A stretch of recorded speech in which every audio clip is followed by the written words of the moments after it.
Ça va, l'apologie de la clope, ça se passe comment dans ce podcast ? Aujourd'hui, je me dis, mais t'es complètement malade, t'étais là, tu faisais 40 kilos à 1m50, et là, tu te levais au 3e sous-sol d'un parking à Saint-Denis avec des fumeurs de crack, et tu dis, mais de toute façon, mec, pourquoi toi, tu vas pas faire la manche pour acheter ton propre tabac ? Si moi, je le fais, fais-le. J'en ai des prisons, mais aujourd'hui, je me dis, mais t'es complètement cramé, meuf. Genre, ouais, tu veux être fumeur de tabac, bah, assume-toi, en fait. Oh là là. Pour ceux qui connaissent déjà Ashley Tayeb et son parcours lunaire, vous n'allez pas être déçus. Pour les autres, jetez un coup d'œil à son TEDx ou son passage dans l'émission d'M6 qui veut être mon associé. Ceux qui se demandent ce qu'elle fait dans mon podcast alors qu'elle fume des clopes tranquillou, la réponse est dans l'épisode. Pour les petits curieux, vous serez satisfait d'entendre les anecdotes sur la manière de taxer des clopes quand on fait la manche dans le métro. Et ouais, il y a du fun fact. Et sinon, les méthodologistes trouveront leur compte avec l'anti-méthode qu'utilise Ashley pour elle et pour celles et ceux qu'elle aide à sortir des addictions. Oui, vous vous en doutez, à la minute où j'ai branché les micros, j'étais déjà fan. Coup de cœur énorme pour cette femme qui ne manque pas d'air. Je mets dans la description quelques infos et name dropping de nos échanges. Et on se retrouve sur les réseaux pour continuer d'en parler et voir des extraits vidéo de cette interview. Bisous à la version de vous qui n'a pas encore arrêté de fumer. Allez, chacun son rythme. Est-ce que t'es prête pour monter 5 étages ? Ouais, alors je suis prête, et tu vois, ça me fait penser, moi j'ai eu un appart qui était pareil au 5e étage sans ascenseur, c'était genre des duplex, donc en gros les étages ils étaient ultra vénères. Wow. Et en fait, quand moi je le prenais toute seule, bah forcément j'étais obligée de m'arrêter un peu au milieu. Et en fait, dès que je montais avec des gens, j'étais taille de gênée en fait, tu vois. En plus j'étais chez moi, donc j'avais montré la voie avec des gens qui ont des jambes 3 fois plus grandes que moi. Et du coup, pendant un moment, à chaque fois, je subissais à fond. Et à un moment donné, je me suis dit, attends, meuf, t'apprends à des gens toute la journée à communiquer, tu vois, à poser les choses avec eux-mêmes, avec les autres, et toi t'es pas capable de dire aux gens que tu reçois chez toi, genre on peut faire une pause, tu vois, entre les paliers. donc ouais. Genre, attends, mais t'es sportive ou pas ? Je lui étais coureuse en tout cas. Ok. Et c'est vrai que moi j'allais courir 10 km tous les jours. Ouais. À l'époque où j'étais complètement addict au sport. Ouais, alors ça va, c'est 5 étages. Réussi, ouais. Bon, tu manques pas d'air. Enfin, pour l'instant. Ça va, franchement, ça va. Bienvenue. Je te remercie. Je suis ravie aujourd'hui de t'interviewer autour du tabac. Évidemment, ça va dévier dans tous les sens. Mais il faut qu'on s'axe sur ton rapport au tabac parce que c'est ça, principalement, qui va m'intéresser. Pourquoi est-ce que tu m'intéresses en particulier, au-delà de tout ce que tu fais, qu'on abordera éventuellement, c'est que tu es encore fumeuse. J'avoue, quand je t'ai vue, je disais « Ah, elle sent la clope, elle vient de s'en griller une. » Vu que je savais qu'il y avait quand même un peu de sport à l'arrivée, j'ai fait l'effort justement de pas en prendre de pas en fumer une juste avant la montée, notamment la montée quand même qui mène jusqu'à ici. Et j'avoue, la rue, elle est en pente. Je me suis dit, là, no. Mais oui, c'est quelque chose qui revient souvent, comme dans toutes les discussions que je peux avoir avec des gens qui me rencontrent et qui me voient du coup fumer et qui vont me dire mais attends, comme si c'était c'est le comble de l'ironie, non, c'est le cordonnier mal chaussé, attends, tu t'es là, tu défends l'addiction, et pourtant toi t'es fumeuse. Et pour moi, c'est en fait une porte d'entrée qui est hyper pratique en fait pour moi, parce que la réalité, c'est qu'elle me permet en fait de, encore une fois, de nuancer mon approche et moi ce que je veux partager, qui est justement une acceptation en fait de tous les processus de qui que ce soit en fait et quel qu'il soit, et justement que chacun doit trouver son rythme et qu'il n'y a pas d'injonction à te dire que parce que tu partages un travail sur tel sujet, que ton rapport à la clope notamment, lui, il doit faire partie de ce truc-là. Et en fait, justement, d'expliquer que moi, je ne me revendique pas comme la grande défenseuse, sauveteuse, qui va venir éradiquer l'addiction sur Terre. Pas du tout, en fait. Parce que les gens te prennent pour ce genre de personne ? C'est peut-être le moment de dire ce que tu fais ? Oui, alors... Pourquoi est-ce qu'on me prête un peu cette image-là ? Je pense qu'il est bien sûr en partie vrai. Effectivement, moi, j'ai une croisade en moi, j'ai une vraie mission, non pas pour sauver les gens, parce que qui je suis moi pour sauver qui que ce soit, en fait, mais surtout pour aller verbaliser, parler, déculpabiliser et peut-être partager, en fait, permettre aux gens de partager des connaissances, de partager des tranches de vie qui leur permettent, en fait, d'avancer ensemble et surtout apprendre à tout le monde comment se coacher eux-mêmes en fait pour une vie et non pas face à telle ou telle substance, comment comment adopter une approche différente face à tous ces phénomènes addictifs qui sont aujourd'hui bien plus vastes que la drogue, etc. Aujourd'hui, l'addiction, c'est une manière d'être à quelque chose et qu'on retrouve en fait dans quasiment tout parce qu'on est dans une société qui est hyper addictogène en fait. Ouais, on va en revenir, on pourra en revenir pendant des heures, mais là, je voudrais qu'on se ramène à toi, là, maintenant, en tant que fumeuse actuelle. T'es quel genre de fumeuse? Alors, je suis une fumeuse polymorphe. Ok. C'est-à-dire que j'aime bien alterner entre des roulés, des indus et potentiellement des cigarios avec des filtres. Mm-hmm. Alors, pourquoi parce que je trouve que ça me permet en fait de maintenir une conscience, comme par exemple avec l'alimentation intuitive en fait, où tu vas être assez connecté à ce que tu fais. Et c'est vrai qu'au bout d'un moment, quel que soit le type de clope que je vais choisir, en fait au bout d'un moment, soit je les sens plus, soit je vais les fumer par automatisme. Et en fait de repartir sur un nouveau type en fait de clope, ça me permet de... C'est comme si en fait je mettais un tout petit reset en fait et je recommençais d'un peu plus bas en fait. Ça me permet de garder... de rester alert en fait sur ce geste que j'ai et sur ce qui se passe à l'intérieur de moi.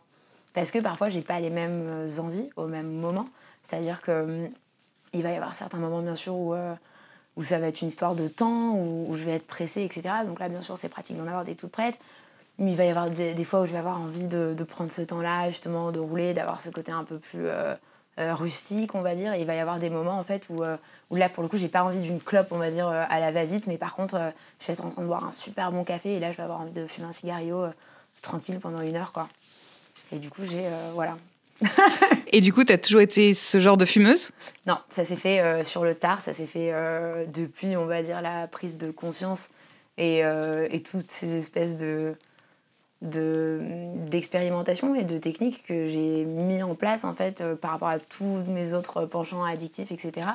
Et je peux pas dire que je l'ai mis en place de manière consciente. Je me suis pas dit tiens je vais faire une expérience ou là je vais commencer à ta.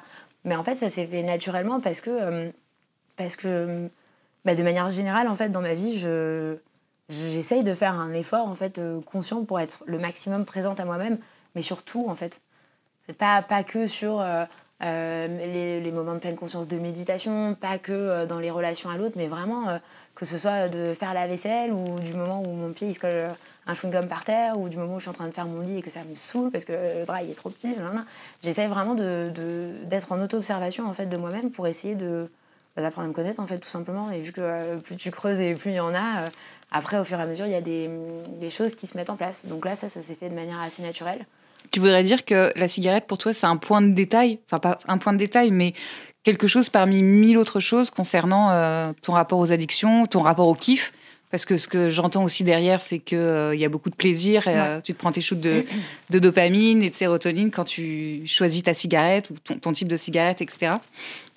Ce qui est hyper intéressant, pour le coup, c'est vrai que la clope, déjà c'est un des sujets dont je parle le moins, donc je suis hyper contente d'être là parce que autant je parle à tort et à travers de toutes les addictions, autant la clope, soit on m'y amène pas, ou soit c'est vrai que moi c'est pas forcément mon domaine d'expertise. Ouais, je te coupe parce qu'effectivement, la cigarette, c'est quelque chose qui prend beaucoup de place dans nos sociétés et pourtant qui est pas vendeur par rapport à ce qu'on peut vendre au sens d'où c'est cool de parler des drogues dures, c'est cool de parler de l'alcool, alors que voilà, il y a tout un truc sur la cigarette comme une espèce d'omerta, alors que pourtant tout le monde est concerné, même les non-fumeurs sont concernés parce que en fait ne serait-ce que l'argent qu'ils payent aux impôts par rapport à la cigarette, bon, on en reparlera un autre jour, ne serait-ce que le tabagisme passif, ne serait-ce que on a tous un mort de ça autour de nous, on a tous quelqu'un qui arrête de fumer autour de nous, on a tous quelque chose à dire par rapport à ça. Bref, donc c'est pour ça que ça manquait dans les podcasts, ça manque dans ce qu'on peut échanger. Donc même si tu as énormément de choses à raconter dans plein de domaines, je crois que tu en as déjà beaucoup parlé. Donc moi, c'est vrai que je vais te ramener à la clope. On va partir dans tous les sens, mais je vais te ramener à la clope. Là, en fait, plus tu parles et plus moi j'ai des choses qui me viennent du coup, notamment au niveau de la clope, que moi j'ai jamais déjà verbalisé, qui font partie de moi, notamment le rapport par rapport à mon père qui était fumeur, etc. Donc je vais pas les oublier, mais enfin il y a plein de choses qui me viennent et c'est vrai que c'est un vrai sujet. Pourquoi est-ce que c'est un petit peu différent? Je saurais pas trop. Moi, en ayant un petit peu réfléchi du coup, en vue là de cet échange-là, la première chose qui m'est venue à l'esprit, c'est en fait la différence. si je dois être vraiment neutre, on va dire en mode scientifique, c'est qu'en fait, déjà, la clope, pour moi, elle a une rythmique qui est très particulière. Parce que, tu vois, on va dire que ce soit la coke, ou que ce soit les drogues festives, ou que ce soit un joint, ou que ce soit l'alcool, il n'y a pas cette espèce de micro-dosing, en fait, à répétition sur une journée. Alors qu'en fait, la clope, en soi, en termes de format, en termes de temps, c'est vraiment hyper...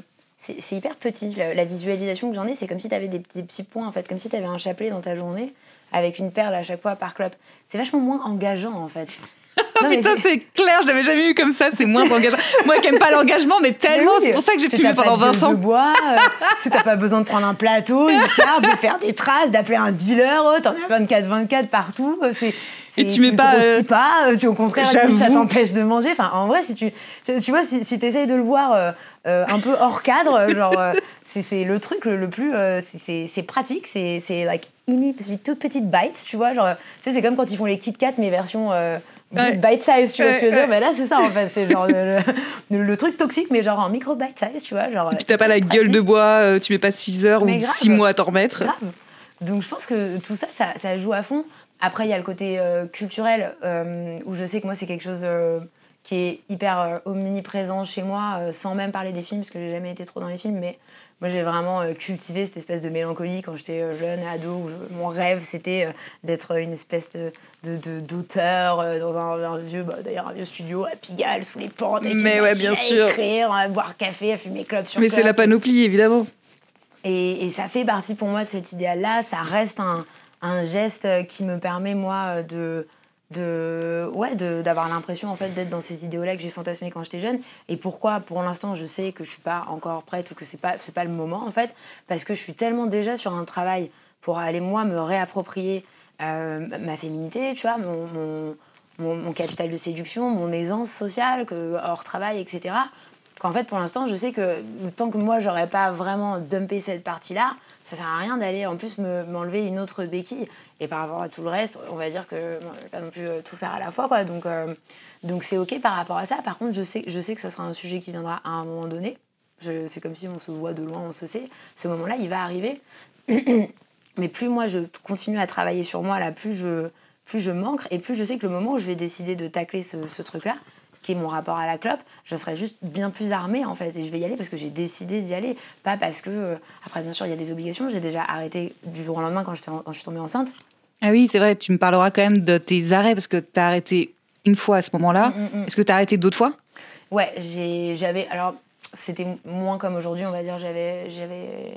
J'avais un peu commencé à fumer quand j'étais jeune, on va dire 15-16 ans. Mais ça, c'était pas une vraie habitude, on va dire, comme aujourd'hui, quoi. Ça restait quand même assez social. Et par contre, j'ai complètement arrêté pendant peut-être 6-7 ans, je crois, où là, je suis partie complètement dans le sport, la santé, le travail, etc. Et j'avais pas du tout, c'était hors sujet, en fait, pour moi. Et j'ai recommencé à fumer de manière très... je vais dire ethnique, mais je sais pas si c'est le bon terme, je pense pas.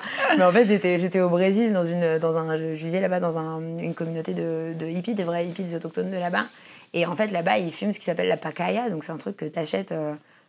C'est presque comme du tabac à chicha. En fait, c'est noir, c'est gluant, c'est un petit paquet comme ça. Et ils te donnent un petit livret avec des feuilles qui ont vraiment la consistance des feuilles de Bible où il n'y a pas de collant, etc. Est-ce que ça se rapproche de ce qu'on peut appeler le tabac sacré, sous la forme sacrée, ou ça reste quand même du tabac du tabac pas cher, quoi. C'est le truc local, low cost que eux ils fument, et pour eux c'est normal, et du coup t'as les doigts qui collent et tout. Okay. Par contre j'ai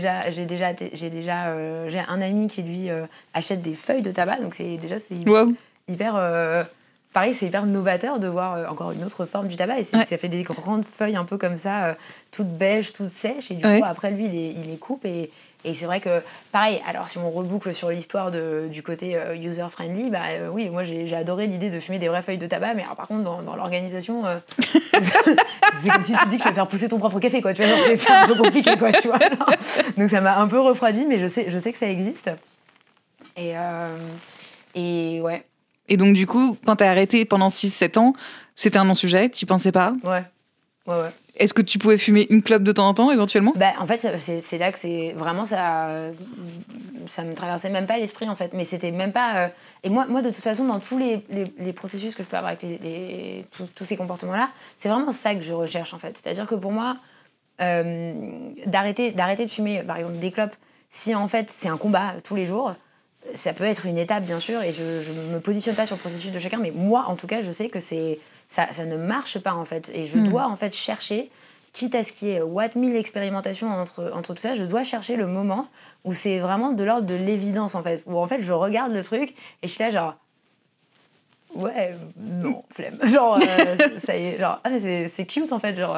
c'est rigolo, ça me touche plus, en fait. Et moi, quand je touche à un endroit où je suis libérée de quelque chose, avec ça, là, avec cette espèce d'amusement et de certaineté, je sais même pas si ça existe comme mot, mais de souveraineté, pour le coup, interne de mon état, d'être intimement persuadée que c'est juste, en fait, ça y est, genre, je l'ai touché, cet endroit. Et là, oui, là, je peux célébrer, et là, oui, parce que pour moi, je suis vraiment allée traiter le truc, en fait, dans la profondeur. Et parfois, bah, ça peut prendre plus de temps, ça peut t'amener dans des endroits hyper sombres, en fait, parce que du coup, tu peux pas juste... c'est encore une histoire de fond et de forme, en fait. C'est qu'il y a la forme, je veux plus fumer de clopes ou je veux diminuer les clopes, et il y a le fond, en fait. Qu'est-ce que ça t'apporte ? Parce que, bien sûr, qu'il y a le côté physiologique, le côté chimique, la nicotine, ok, bien sûr. Mais il est où l'autre sous-jacent ? En fait, c'est qu'est-ce que t'as peur de ne plus avoir en quittant ce truc-là ? Parce que si c'est juste une histoire de passer le cap de la physiologie, franchement, bon, tu te fous des nicopatchs, tu bouffes des gommes, tu vois, tu tiens un petit peu, c'est dur, mais ça peut, on va dire, être scindé. À mon sens, le réel ascendant de la clope, il est ultra psychologique, en fait. Il est même... il est plutôt à ce niveau-là. Et ouais, essayer de voir ce truc-là avec amour et te dire, ok, genre... oui, d'accord, ok, c'est mauvais pour moi, machin, mais genre, en fait, je vais essayer de me parler comme un espèce de nourrisson, tout mignon, là, et un nourrisson que t'aimes, tu vois, d'un amour inconditionnel, comme t'es censé t'aimer toi, en fait. Ah là, c'est clair que lui, tu vas pas lui fumer ta clope sur le visage, en fait, tu te verrais pas faire fumer un nourrisson, tu vois. Moi, je sais que ça, c'est des dialogues que j'ai avec moi-même. Ok, Ashley, si vraiment t'arrives à toucher cet amour de toi qui est universel, qu'on doit, à mon avis, tous aller un peu recréer en tant qu'être humain dans cette société un peu hardcore, quoi, parle-toi comme si t'étais ce nourrisson-là, en fait. Et du coup, ce nourrisson-là, si tu le vois en train de fumer, genre... mais qu'est-ce qui a bien pu se passer dans sa vie de nourrisson, d'être pur, pour qu'aujourd'hui, il en soit arrivé à fumer des clopes, en fait, tu vois. Et d'essayer d'aller comprendre. D'ailleurs, en parlant de nourrisson, donc du coup, t'as fini par arrêter également quand tu es tombée enceinte. J'ai fumé, je me souviens, mon bébé, il est né en juin... Moi, je crois que j'ai dû tomber enceinte en septembre, octobre, un truc comme ça. Et je me souviens avoir fumé une clope pour Noël et une clope pour le Nouvel An. Où là, oui, c'était la grande expérience. Et par contre, le moment où j'ai accouché, où ça y est, mon bébé, il était sain entre les mains des infirmières, etc. La première chose que j'ai fait, c'est de descendre à l'hôpital. Vous savez, il y a les machines à café qui font les cafés au sucre, là, au caramel, hyper trop bon, là, machin. J'ai pris mon café, je me suis mis dehors, j'ai fumé ma clope. Et franchement, je pense que c'était magique, en fait.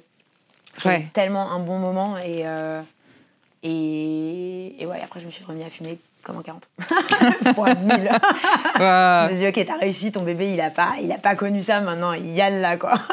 Donc du coup t'as repris comme en 40 une fois que t'as accouché. Ouais, mon fils a 6 ans et demi, donc 6 ans et demi. C'était un peu le seul truc pour le coup que j'avais pour ma santé mentale, quoi, à l'époque. C'est-à-dire que j'ai vraiment tout arrêté, donc notamment, j'ai tout arrêté pendant cette grossesse-là, l'alcool. J'étais avant fumeuse de crack pendant quelques années, de manière assez intensive. Donc j'ai eu ces 2 gros arrêts-là, et c'est vrai que pour en fait tenir le rythme de cette petite crevette qui dormait pas beaucoup du tout, etc., je sais que j'avais pris ce loop de me faire des tout petits cafés... avec Nespresso en granules, là, je me faisais ça avec du lait concentré sucré comme ils font en Asie, en fait. Et en fait, je me faisais ces espèces de shoot une fois par heure, en fait, où j'allais me fumer ma clope avec mon espèce de mini café hyper sucré. Et c'était pour moi un ancrage, en fait, émotionnel qui était hyper important, en fait. Ça me rappelait, les voyages, avec ce goût-là du café. Et en même temps, en fait, ça me ramenait à quelque chose de beaucoup plus terre à terre, en fait. Et le combo des deux, m'a quand même tenue pendant cette phase de post-grossesse. J'étais hyper seule et hyper fatiguée. Wow. D'ailleurs, tu ouvres ton livre là-dessus. Du coup, c'est le moment où je dis que tu as écrit un livre qui s'appelle « Ma liberté si je veux ». Qu'on peut montrer là un petit peu. Voilà. Le sous-titre, c'est « Une approche iconoclaste pour gérer les addictions ». C'est publié chez Bucher-Chastel. Et tu ouvres donc ton livre sur le fait que tu apprends que tu es enceinte. Ouais. Et s'ensuit plein de choses, dont l'arrêt de toute forme d'addiction qui pourrait nuire à ton enfant. Et donc, ça t'a aidé, en fait, à tenir.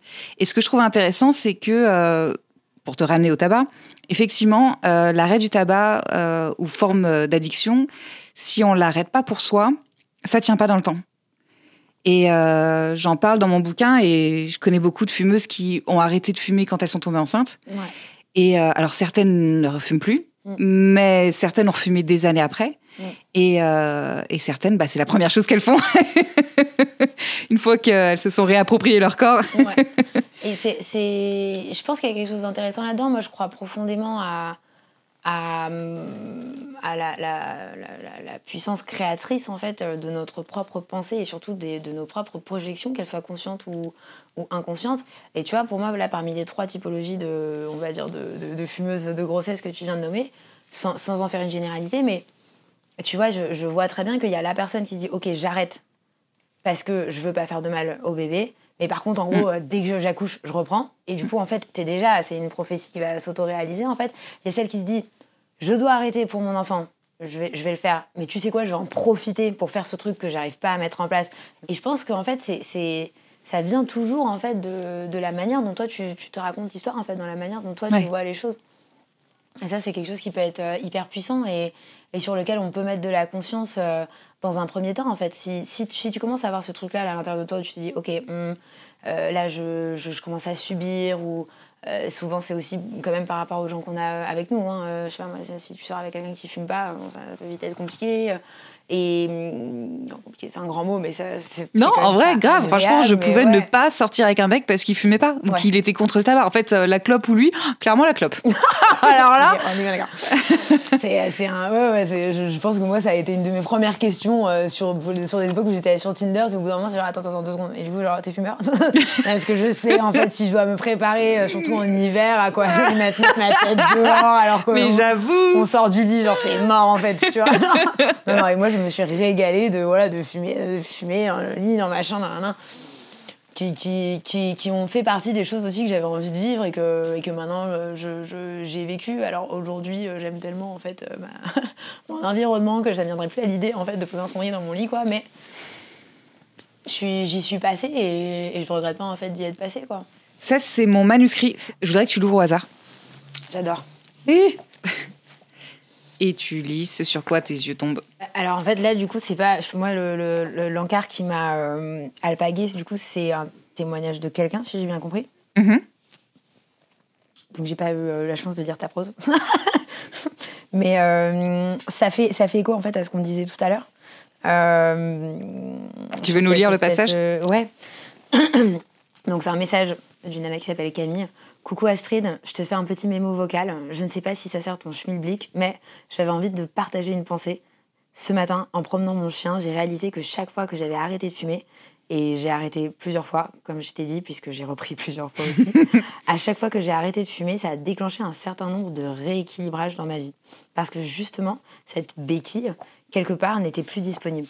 Et avec un petit travail de conscience, et tout ça, ça fait que du coup, j'avais d'autres problématiques qui me pétaient à la gueule. Tout ça pour dire qu'au final, à chaque fois que j'ai arrêté de fumer, j'ai vraiment grandi sur comprendre des trucs sur moi. Ouais.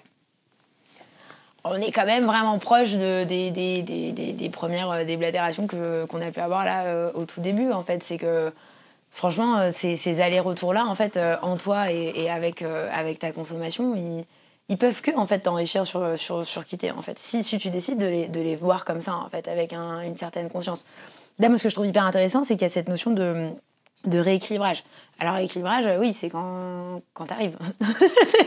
Il y a quand même une histoire de vase communicant, en fait, entre ça peut être la clope, voilà, on entend souvent parler, t'arrêtes de fumer, tu prends du poids, ou bon, X, Y, Z, il y a plein de manières de compenser, mais moi, c'est là que la clope, pour moi, elle rentre aussi dans la manière dont j'approche, en tout cas, ces phénomènes-là des comportements addictifs, c'est qu'en fait, au-delà d'un geste et d'une substance, moi je parle vraiment de cette pulsion en fait, qui est juste une énergie neutre en fait, qui est une force de vie finalement, Ouais. une force motrice qui va en fait soit passer par ton corps, soit qui va devenir une obsession en fait dans ta tête sous forme de pensée, soit les deux en fait, et qui va finalement t'emmener vers ce comportement de prédilection qui est typiquement la clope, et qui va dire ah tiens ça on a vu que ça allait bien avec ça, mais si en fait t'enlèves la finalité, le bout de la branche avec le bourgeon et la fleur, il se passe quoi en fait? Qu'est-ce qui t'emmène vers ça?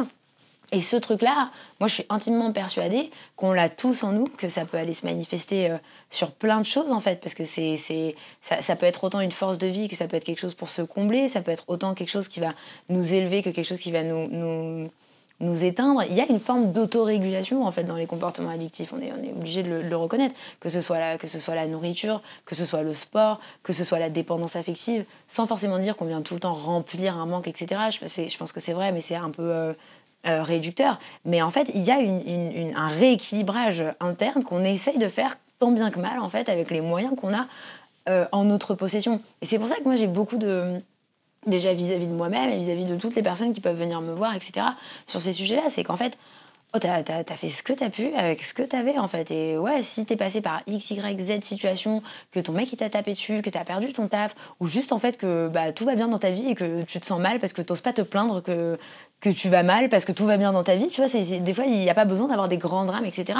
Et que le seul truc que t'as trouvé qui était user-friendly, c'était de fumer des clopes pour essayer de gérer ça chaque journée, en fait, tu vois, de sortir de ton lit, de pas pleurer quand t'as ta mère au téléphone, de pas ceci, de pas cela, enfin, ok, tu sais quoi, genre déjà, bravo, en fait, et merci à mon espèce de système d'avoir essayé de trouver ça. Je suis sûre qu'on peut trouver mieux, parce que ça, c'est quand même pas terrible, mais pour moi, il y a déjà, en fait, cette phase de se dire, ok, c'est pas forcément parce que je suis une mauvaise personne, c'est pas forcément parce que j'ai pas de volonté, c'est pas forcément parce que je suis débile de pas réussir à matérialiser les risques qu'il y a, qui sont... binaire et ma réalité à moi, c'est juste que pour l'instant, c'est la stratégie qui s'est mise en place, en fait. Oui, parce que ce soit la cigarette ou autre chose, ce qui est intéressant d'observer, c'est qu'il y a une pulsion derrière, où il y a une part de nous qui a quelque chose à nous dire. Et c'est d'ailleurs pour ça que j'ai lu pas mal de livres de témoignages quand j'ai arrêté de fumer. Alors sur la cigarette, non. Enfin, je dis pas mal, j'en ai trouvé 2 sur l'alcool. 2 femmes qui, je sais pas si tu connais, c'est Claire Touzard et Stéphanie Braquet. C'est toutes les 2 des journalistes qui ont publié leur journal de bord de sevrage d'alcool. Ouais. Et en fait, elles m'ont aidée parce que je me sentais moins seule dans le combat, dans les galères, dans les trucs pas forcément glorieux. Et ce qui m'intéressait, c'est de partager cette émotion, entre autres, cette émotion de down. Et sans forcément que ça parle de la cigarette.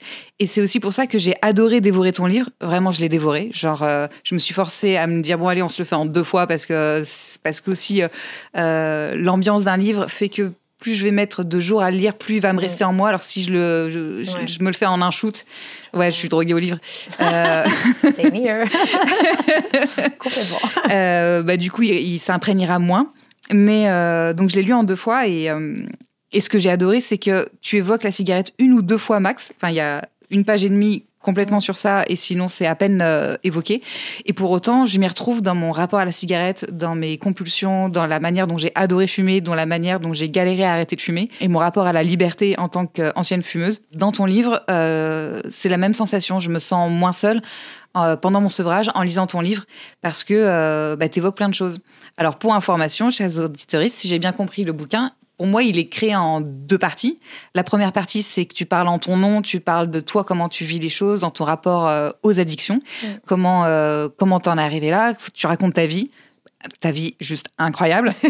Et la deuxième partie, c'est une proposition de solution et de qu'est-ce qui s'est passé du coup depuis que tu as traversé les sevrages et comment tu t'es reconstruite et qu'est-ce que tu proposes pour aider au sens où toi, tu as trouvé un truc qui t'a fait du bien, donc tu veux le proposer et le diffuser. Ce que j'aime beaucoup et ce qui fait écho à mon livre, j'ai bugué parce que en fait, mon livre était déjà en impression quand j'ai lu le tien, donc j'ai juste eu le temps de rappeler mon éditrice rapidement, genre, il faut absolument que tu mettes ce livre-là dans mes sources. Et pour autant, j'ai pas eu le temps de te citer, alors qu'il y a énormément de passages dingues qui font écho au mien. Notamment, est-ce que tu peux aller directement à la première page ? Vous voulez arrêter de fumer ? Débrouillez-vous. Prenez la décision vous-même ou pas. Ce carnet n'en est pas responsable. Demandez conseil à votre pharmacien. Je ne veux pas convaincre les gens d'arrêter telle ou telle addiction ou mauvaise habitude en 7 leçons ou 21 jours. Ou je ne sais quoi. Faites ça sans moi, je ne prétends à rien, si ce n'est offrir un soulagement, un morceau de paix intérieure. De mon côté, je n'ai pas trouvé de livre qui me convienne pour m'accompagner comme j'en aurais eu besoin. À défaut, je l'écris. Non mais incroyable. Non mais c'est okay, à quelle heure ma préface elle est dans ton livre en fait et vice-versa. Non mais génial, j'en ai des frissons franchement, genre je te jure, j'ai les cheveux qui font cling cling cling. Non mais tu comprends pourquoi quand j'ai lu ton livre, je fais ouais, non, mais c'est là, ok. mais ouais, grave. Il faut 1 milliard de fois grave en fait. Alors, tous les livres qui proposent des solutions sont géniaux, ça peut aider n'importe qui, ok. Mais il y a quelque chose auquel on ne prend pas assez de temps, et d'ailleurs, tout le problème, c'est notre rapport au temps. En fait, à partir du moment où il y a une méthode miracle, il y a un problème. Et que justement, le rapport au temps, je fais tout un pamphlet dans mon bouquin sur... se sevrer, ça prend combien de temps ? Mais en fait, ça prend toute la vie, parce que c'est pas ça le problème. Ce rapport au temps fait que on nous vend des choses qui peuvent accélérer notre bien-être, soi-disant, arrêter en une séance d'hypnose, arrêter en 3 jours, alors qu'en fait, le sevrage, ça prend du temps et c'est pas vendeur en fait que ça prenne du temps. Bien sûr. Donc bien du coup, si je te vends un livre, arrêtez de fumer en 80 ans. Jamais tu l'achètes. Tu vois, pour moi, il y a un truc où là, vraiment, ça me prend. Et c'est vrai que moi, c'est quelque chose que j'ai beaucoup ressenti vraiment sur la profondeur de ce truc-là que tu nommes.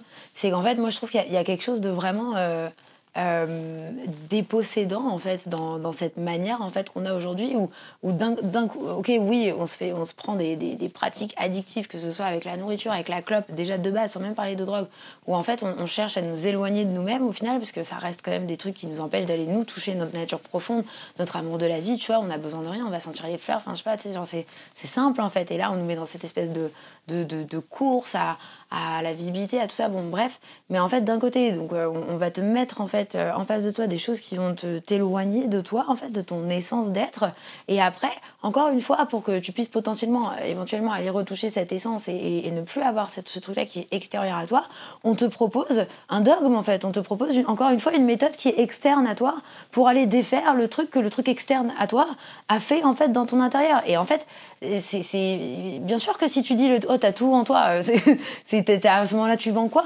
et en tout, avec toute la gratitude que j'ai et vraiment le respect total que j'ai pour ma maison d'édition que j'adore, avec qui j'ai adoré bosser, etc. C'est vrai que la question s'est posée, parce qu'en plus moi j'avais parlé d'une méthode, la méthode Mayadi, etc. Et moi c'est un positionnement que j'ai eu la chance, voilà, qu'il le respecte et qu'il l'accueille de ma part, où effectivement ça aurait été vachement plus vendeur, surtout après le passage télé, de dire allez ça y est maintenant, achetez Taïeb, ou je me mets comme ça, et genre la méthode en 10 points pour arrêter tout type d'addiction, sauf que non en fait. Et j'ai voulu, comme tu dis, en fait, avoir ce truc en 2 parties, ou ne pas non plus partir que sur un témoignage, parce que je pense qu'ils sont hyper intéressants, mais moi je voulais vraiment rétablir aussi ce qui a percé de par mon passage télé, c'est-à-dire que ça a été quand même très scindé en fait, ce qui est compréhensible, c'est normal, mais il y a eu vraiment vie normale, 4 ans à la rue, fumeuse de crack, grossesse, épiphanie, rédemption miraculeuse, et paf, devient Marie-Thérèse des addicts, quoi. Donc, ok. Ce résumé. Non mais en vrai, c'est un peu ça, quoi. C'est franchement, donc ok. Mais moi, c'était important pour moi en fait d'avoir un endroit où je puisse m'exprimer. Moi, qui ai un amour du livre, et aussi quand même, c'est quand même le meilleur format, je pense, pour aller rentrer un peu en profondeur, que tu peux même en vidéo. Pour moi, tu peux pas faire la même chose. Et j'avais besoin en fait moi d'expliquer en fait, de partager à quel point le sens en fait de cette mission de vie, il est vachement plus profond en fait que cette période-là à Paris, que pour moi ça a été juste encore une fois, si on reprend l'image du collier, ça a juste été une perle qui était un peu plus grosse que les autres. Et c'est de ça que je parle dans mon livre, c'est qu'en fait, moi j'ai commencé à tâter ce truc de pulsion avec les troubles du comportement alimentaire, qui pour moi sont une forme de pulsion à l'acte de manger, avec etc. Et que c'est l'ensemble d'une vie, et c'est pour ça que j'utilise des moments de ma vie pour montrer en fait où ont été les downloads, à quel moment j'ai touché en moi en fait l'endroit qui me fait dire ok tiens, ça c'est une clé, ça en fait tout le monde peut le faire, et ça peut t'aider quelle que soit ta situation. Et comment avec tout ça en fait au final moi j'ai tissé ce truc là. Et l'idée, encore une fois, c'est pas de dire faites ça parce que moi ça m'a aidé, c'est de montrer le processus. Sur quoi j'ai mis de la conscience en fait pour arriver à ce download-là. Est-ce que toi tu peux faire pareil dans ta matrice en fait pour avoir ton propre download et après savoir comment le mettre en place. Enfin, c'est vraiment plutôt comme cette histoire de canne à pêche, tu sais, où on dit ouais, faut pas donner du poisson, faut donner une canne à pêche. Pour moi, c'est encore au-delà de ça.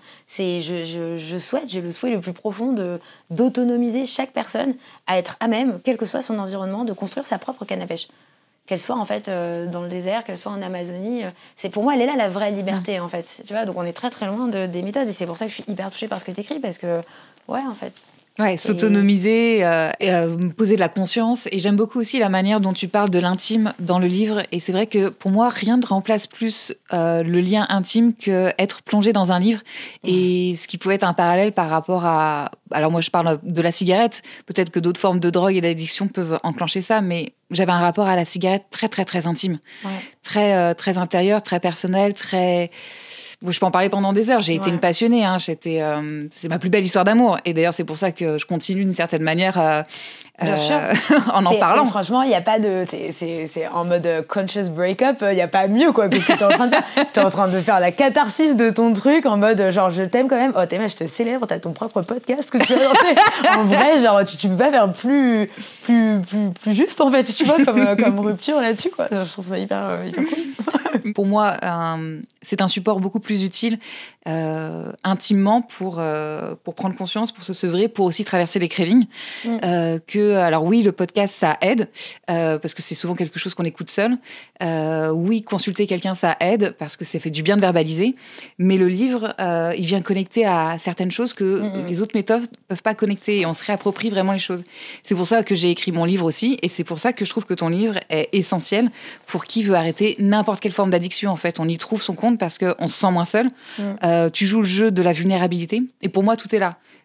Être conscient de sa vulnérabilité, c'est la plus belle force, c'est la plus grande force. Ouais. Donc, tu l'exposes de manière très authentique et sans victimisation. À aucun moment, tu fais ta vicose, quoi. Mais en fait, moi, franchement, plus j'avance là, moi, dans mon travail sur moi-même, bien sûr, qui continue à être en cours, plus je me rends compte que j'ai vraiment vécu des trucs hyper hardcore, en fait. Mais malgré ça, je ne peux qu'être je sais pas, en explosion d'admiration et de joie d'être en vie, en fait, quoi. Pour moi, c'est un truc qui m'a toujours pétri et que j'ai beaucoup pris, en fait, dans l'imaginaire des bouquins aussi, où en fait, tout est possible pour un cœur vaillant. Et j'estime que même si ça devait s'arrêter aujourd'hui, même si ça s'était arrêté à cette époque-là, comme tu dis, c'est vrai que j'ai déjà quand même eu la chance de vivre pas mal de choses. Et pour moi, c'est une richesse qui est sans fin, en fait. Et tous les jours... c'est pour ça qu'en fait, tout est beau pour moi. Et hier, du coup, j'étais reçue sur un autre podcast. Et en fait, le mec m'a dit... bon, je vais poser la question que personne n'ose poser. Est-ce que t'as pas peur, en fait, ou est-ce que dans tes détraqueurs... Parce que moi, j'étais là, genre, dans quel détraqueur, tu vois. Moi, je crois que tout le monde est gentil. Et il me dit, est-ce que t'as pas peur, en fait, qu'on te reproche de par justement, ce positionnement hyper accueillant, hyper OK, hyper presque lumineux sur toutes ces choses-là, en fait, que tu fais l'apologie de ce type de consommation, etc. Notamment ici, où moi, j'arrive sur ton podcast pour arrêter de la clope, et je suis là, genre, oui, alors moi, j'ai 3 types de clopes, mais... Et donc, oui, et je l'ai remercié de m'avoir posé cette question, parce que pour moi, en fait, c'est en tout cas, dans ma vérité à moi, vu que tout part, en fait, d'un comportement humain, vu que l'humain, c'est foncièrement organique et hyper unique et hyper imprévisible, en fait, à part le regarder avec, à minima, cette neutralité et te dire, OK, qu'est-ce que j'ai à apprendre de ce que je vois, ou qu'est-ce que ça veut dire, qu'est-ce qui se passe, merci, en fait. Mais qu'est-ce que tu veux faire d'autre, en fait, si tu essayes de, je sais pas, de rentrer dedans, ça sert à rien. Moi, je suis pas là pour... où est-ce que j'ai vu ça chez toi aussi ? En gros, l'idée, c'est pas de venir imposer une moralité. C'est bon, quoi, on a eu la morale judéo-chrétienne, ça, je pense que ça y est, on a assez pour des générations. Là, l'idée, c'est plutôt de se dire, ok, alors, moi, j'ai décidé de voir les choses comme ça. Si c'est quelque chose qui fait écho en toi et qui peut te permettre, toi, peut-être de toucher un puits d'amour en toi, qui te permette d'entreprendre, en fait, ton voyage pour arrêter de fumer des clopes, non pas par la peur, non pas par la honte, non pas par l'angoisse, non pas par le manque financier, mais par un putain d'amour profond de toi que tu te dis, ok, je sais pas pourquoi je fume, je sais pas pourquoi j'arrive pas à m'arrêter, je sais pas pourquoi j'ai honte d'être en soirée et de boire un verre sans fumer, je sais pas, mais tu sais quoi, je décide d'y aller avec lumière, avec courage et comme une chercheuse en fait. Et ouais, je vais peut-être faire 40 omelettes avant de trouver la bonne, mais tu sais quoi, je pars à l'aventure et j'y vais comme si j'étais ma meilleure copine en fait, pas comme si j'étais mon bourreau. Et moi, c'est vraiment ça en fait. C'est pour ça que tant qu'à faire, autant approcher les choses avec lumière, quoi, vu que de toute manière, tu vas passer par le prisme d'arc, t'es obligé, tu peux pas l'éviter, donc autant y aller avec le maximum de force que tu peux, quoi. Alors du coup, là, t'arrêtes pas de fumer parce que si on t'obligeait à arrêter de fumer, tu sais que ça marcherait pas. Pourquoi ? Non, je pense que c'est possible, largement. Là, si demain, pour X raisons, je suis obligée d'arrêter de fumer, je le ferai. Mais là, en fait, si ça ne tenait qu'à moi, je suis tellement au clair avec le fait que c'est pas une actualité que moi-même, je me ferais même pas l'auto-réflexion de me dire c'est pas le moment. Mais je l'ai parce qu'on me pose souvent la question. Pour te dire à quel point, moi, dans mon interne, c'est même pas un sujet, en fait. Ça l'est pas. Ça l'est pas. Pour l'instant, c'est là. C'est comme ça. Autant il y a plein de facteurs dans ma vie qui bougent, autant celui-là, il n'est pas dans ma liste de vérification active de tous les jours. Il est en backup, il est là. Je sais qu'il s'autorégule seul aussi. Attention, j'ai pas le même rythme tous les jours. Je sais que j'ai cette conscientisation-là. Et je viens de penser à un truc. Ça, c'est une réflexion que je me suis faite sur la clope la semaine dernière. Vas-y, partage. Le présupposé de base, c'est que tu vas fumer une clope, soit pour te prendre effectivement de la dopamine, soit pour t'apaiser, donc pour réguler ton système nerveux, ou soit pour combler un vide, etc. Donc, ok, moi je sors d'une méditation d'1h30, donc c'est une pratique que j'ai assez régulièrement, qui pour moi, me fait toucher l'épiphanie de la vie sur Terre. C'est-à-dire qu'à la fin, je suis là, je suis défoncée à mes propres hormones, quoi. Je suis littéralement au nirvana. Et en fait, je finis cette médite et je suis là, j'enlève mon masque pour les yeux et en fait, je redécouvre la réalité. Je suis là, genre, waouh et tout. Et là, j'ai ce truc à l'intérieur de moi qui vient me dire, maintenant, je vais m'enlever une clope. Et en fait, après, avec le recul du coup que j'ai sur ce truc-là, je me suis dit, mais attends, là, ça vient un peu casser tout ce que toi, tu pensais savoir. Parce que si dans l'endroit le plus stable que tu as trouvé, dans ta cohérence cardiaque, dans ton apaisement, que vraiment, j'avais pas une once de problème sur Terre, tout allait bien, en fait. J'étais pas dans une pression sociale, et qu'en fait, dans ce moment-là, qui pour moi est le summum des états parfaits que j'atteins, de manière hyper intuitive et hyper... alors l'image que j'ai, c'est Jessica dans Roger Rabbit, tu vois. Et en fait, elle a une manière de parler comme ça, elle fait picotti, picota, tu vois, genre elle est vachement, je sais pas, elle est grave, tu vois, elle sait ce qu'elle fait, tu vois, pas de questionnement, tu vois. Et en fait, moi, là, cette sortie de médite où j'étais là, genre, d'abord dans cet émerveillement hyper pur, et d'un coup, je suis passée en mode genre, picotti, picota, là, je vais me rouler une clope, tu vois. Et genre... Et en fait, sur le moment, je l'ai fait, et en fait, j'étais là, genre, ok. Et après, en faisant cette espèce de rétro-analyse à ce moment-là, je me suis dit, mais attends, là, il y a quand même quelque chose d'hyper intéressant, en fait, parce que du coup, ça montre à quel point, toi, ton lien à la clope, il est pour l'instant profondément ancré sur quelque chose qui représente le plaisir, presque quelque chose de l'ordre d'une prêtresse, tu vois ce que je veux dire. Il y a un truc un peu spirituel. Moi, je sais que j'ai vachement ce truc-là avec le tabac, tu vois, en utilisation chamanique, tu vois. Ça, par contre, c'est des trucs que j'ai pu faire à l'époque quand j'étais en voyage, etc. Et donc, et d'autant plus, ça m'a reconfirmé mon truc. Alors après, encore une fois, peut-être que ma pensée, elle est juste en train de me nourrir des trucs qui vont me valider le fait que j'ai pas envie d'arrêter, tu vois. C'est possible aussi.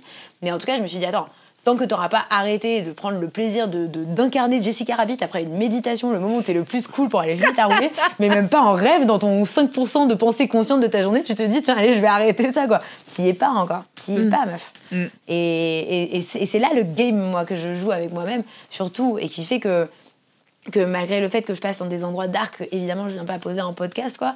Mais pour moi, de gamifier tout ça, d'en faire un jeu et de t'amuser, en fait, de tes propres réactions, c'est là qu'en fait, ça devient un processus vivant, en fait. Parce que tout ce qui est habitude, en fait, ne fait que changer, en fait, d'une seconde à l'autre. Tout n'est qu'émergence, si tu veux. C'est le cocktail entre ce qui se passe dans ton environnement, ta personnalité, tes souvenirs, tes génétiques, tes vies antérieures, si tu y crois. Tu vois, c'est à chaque instant, en fait, ta réalité, elle peut switcher. Donc, comment apposer un cadre linéaire, statique, sur quelque chose qui, par définition, est lié à l'humain, donc est vivant. Donc, notamment, ta relation à la clope, qui est aussi intrinsèquement liée à ta relation à toi-même et à ta relation à l'environnement. Donc, en plus, non seulement là, on a un truc qui est organique, mais qui est organique en 3D. Tu vois.